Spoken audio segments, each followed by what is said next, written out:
有殺鏡頭影到㗎，唔好打交啊！你有唔好打交，有殺鏡頭㗎。唔好打交啊！唔好打啦，分開先，唔好打啦，唔好打啦，唔好打交，唔好打交啦！喂，各位街坊，去酒樓飲茶、食個包都可以睇一場 MMA 大賽，仲要雙方戰鬥力都不分上下，連買餸車都變身成為最強武器。究竟點解兩位加埋過百歲嘅阿伯會喺酒樓大打出手呢？係為咗爭一籠蝦餃，定係因為新仇舊恨呢？唔講咁多，我哋睇片先。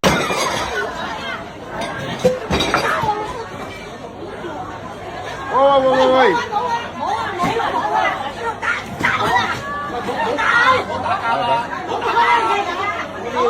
俾你起身，你裝住啊！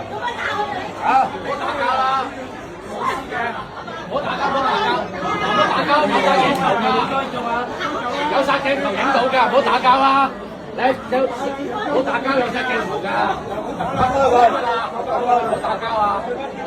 唔好打啦，分開先，唔好打啦，唔好打啦，唔好打交，唔好打交啦！邊打拳都要打交，唔好打交啦！唔係唔好交啦，我小六唔好交啦，兇狠過撚啊佢！大家飲茶都開心啫，唔好為我啦。睇完條片係咪好精彩呢？等我同大家講解呢件事啦。事發喺5月4號中午12點，地點係旺角雅蘭中心入邊嘅一間酒樓。原本大家開開心心食緊點心，點知有兩個阿伯喺酒樓入邊唔小心撞親，點知一撞就撞出火花。兩個老人家先係互相鬧交，跟住火氣一上嚟，直接上演 MMA 大賽。佢哋連環撞向啲餐台，搞到啲凳都飛埋出去，仲要雙雙一齊跌落地下。四眼阿伯身手敏捷，順勢將短袖阿伯壓住喺地下，狂執幾劑。呢個時候，短袖阿伯嘅老婆見到老公處於下風，即刻激發起護膚狂魔嘅潛能，成架買餸車直接車埋去，場面真係亂到七彩。好彩現場其他街坊同職員見勢色唔對，即刻上前做和事佬。有人仲話有鏡頭影住，唔好打交啦。最後仲夾手夾腳將兩個 MMA 參賽者分開。結果四眼阿伯俾人拉開之後，仲未順翻條氣，即刻鬧對方態度囂張。而短袖阿伯就企起身，腳步浮浮，不斷摸住個頭。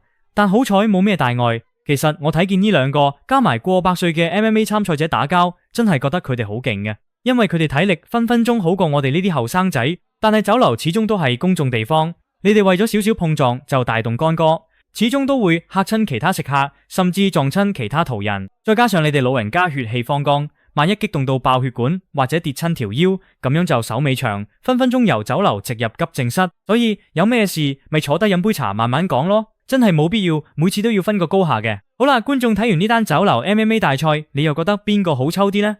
歡迎留言討論，我哋下條片再見，拜拜。